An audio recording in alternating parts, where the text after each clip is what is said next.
എനിക്ക് നഷ്ടപ്പെട്ടു പോയ 10 കൊല്ലം തിരിച്ചു തരാൻ പറ്റുമോ സെക്യൂർ ബായിക്ക്?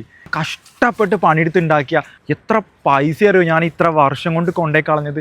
നമ്മുടെ റൂൾസ് പ്രോപ്പറായിട്ട് ഫോളോ ചെയ്യാൻ പറ്റാത്ത കാരണം എത്ര വർഷങ്ങളായി, എന്നിട്ടും എനിക്കിത് ശരിയാവുന്നില്ല. സ്റ്റിൽ ഞാനത് റിപ്പീറ്റ് ചെയ്യുന്നു. എന്താണ് ഇതിൻ്റെ കാരണം? ഒരു ഐഡിയയും കിട്ടുന്നില്ല.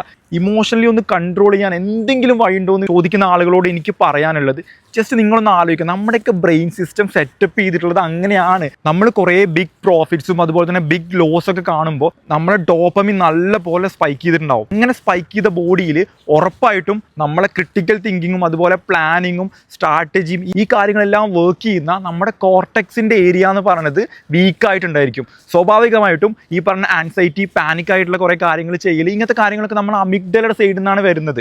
സോ ബ്രെയിനിൻ്റെ അമിഗ്ഡല എന്ന് പറഞ്ഞ പാർട്ടാണ് നമ്മളെ ഓവർ ട്രേഡ് ചെയ്യാനും അതുപോലെ തന്നെ നഷ്ടപ്പെട്ട പ്രോഫിറ്റ് അപ്പം തന്നെ തിരിച്ചു പിടിക്കാനും ഇങ്ങനത്തുള്ള പാനിക് ആയിട്ടുള്ള കാര്യങ്ങളൊക്കെ നമ്മളെ കൊണ്ട് ചെയ്യിക്കുന്നത് ആക്ച്വലി ഈ അമിഗ്ഡല എന്ന് പറഞ്ഞ പോർഷനാണ്. സോ ഈ ഒരു കാര്യം നമ്മൾ അറിയുകയാണെങ്കിൽ ചില സമയങ്ങളിൽ നമുക്ക് ആ ഒരു നോളേജ് ചിലപ്പോൾ നമ്മളെ ഹെൽപ്പ് ചെയ്തു എന്ന് വരും. അതുകൊണ്ടാണ് നമുക്ക് ഈ പറഞ്ഞ അമിഗ്ഡല വർക്ക് ചെയ്യുമ്പോൾ നമ്മൾ ഓവർ ട്രേഡ് ചെയ്യുന്നതും മുന്നേ പഠിച്ചു വെച്ച സ്ട്രാറ്റജിയും പ്ലാനിങ്ങും കാര്യങ്ങളും ഒന്നും നമുക്ക് അവിടെ അപ്ലൈ ചെയ്യാൻ പറ്റാത്തതും. നിങ്ങൾ ആ സമയത്ത് മനസ്സിലാക്കുക, നിങ്ങളെ കോർട്ടെക്സ് പാർട്ട് വീക്കായിട്ടുണ്ട്, അമിഗ്ഡലയാണ് അവിടെ വർക്ക് ചെയ്തുകൊണ്ടിരിക്കുന്നത്. സോ അതുകൊണ്ട് ഇതിന്ന് രക്ഷപ്പെടണമെന്നുണ്ടെങ്കിൽ സ്ലോലി ഗ്രാജുവലി മാത്രമേ പറ്റത്തുള്ളൂ. അല്ലാതെ ഒരാളുടെയും ഇതൊരു പ്രോബ്ലം അല്ല. ഇത് നോർമലി നമ്മുടെ ബ്രെയിൻ അങ്ങനെ ആയതുകൊണ്ടാണ്. സോ ഇത് നമുക്ക് രക്ഷപ്പെടാൻ ഒരു സെറ്റ് ഓഫ് ബൗണ്ടറീസ്, ചെറിയ ചെറിയ സ്റ്റെപ്പുകൾ എടുത്തിട്ട് വർക്ക് ചെയ്ത് നോക്ക്. ഡെഫിനറ്റ്ലി ഒരു പീരീഡ് ഓഫ് ടൈം ആകുമ്പോൾ നിങ്ങൾക്ക് നല്ല പോലെ ട്രേഡ് ചെയ്യാനും ഈ പറഞ്ഞ കാര്യങ്ങളും കൺട്രോൾ ചെയ്യാനും നിങ്ങൾക്ക് പറ്റും.